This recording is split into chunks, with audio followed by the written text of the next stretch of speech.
If there was ever a book to be moved up on your TBR list, it's The Stardust Thief. I read the first chapter about a year ago and didn't pick it up again until recently because of other things on my TBR.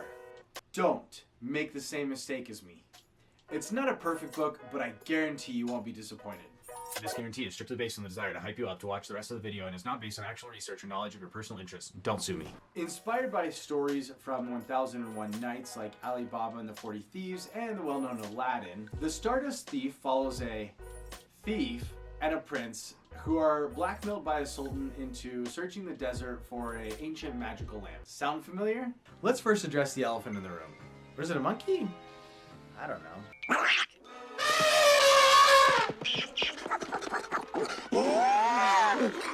Boo! You look good. I personally don't get super excited about remakes and retellings. In my opinion, only a few of them are really worth it. So the big question, how similar is The Stardust Thief to the Aladdin that we're so familiar with, specifically the Disney version? You'll notice a ton of similarities because they're both based on the same original material, but The Stardust Thief is not Aladdin. In my opinion, there were enough differences, swaps, and changes to make it feel like its own separate thing, but its inspiration is very obvious. The vibe in the Disney movies is pretty similar to the vibe of The Stardust Thief, with the exception of the more intense, maybe even like slapstick humor that the Disney Aladdin has.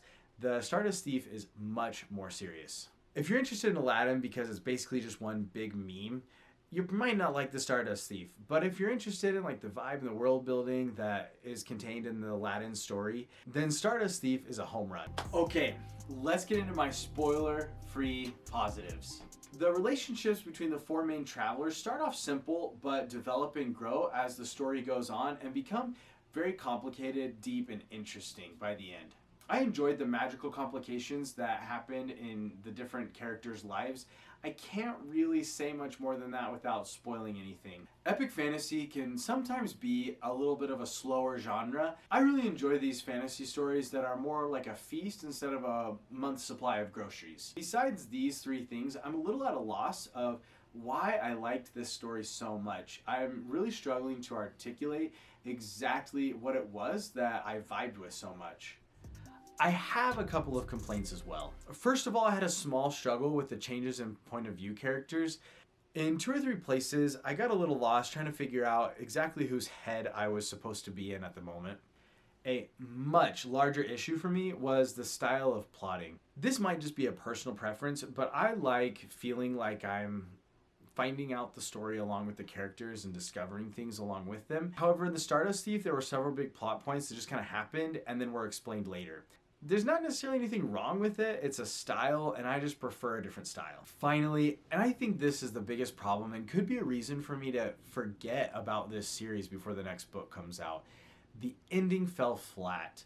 I reread the last couple of chapters 3 or 4 times because I felt like I was missing something.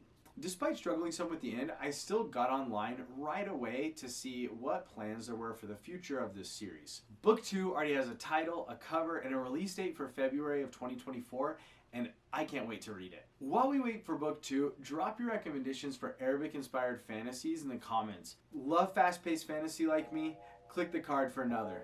Want early access to my videos? Check out my website for free early access to my reviews. Link in the description.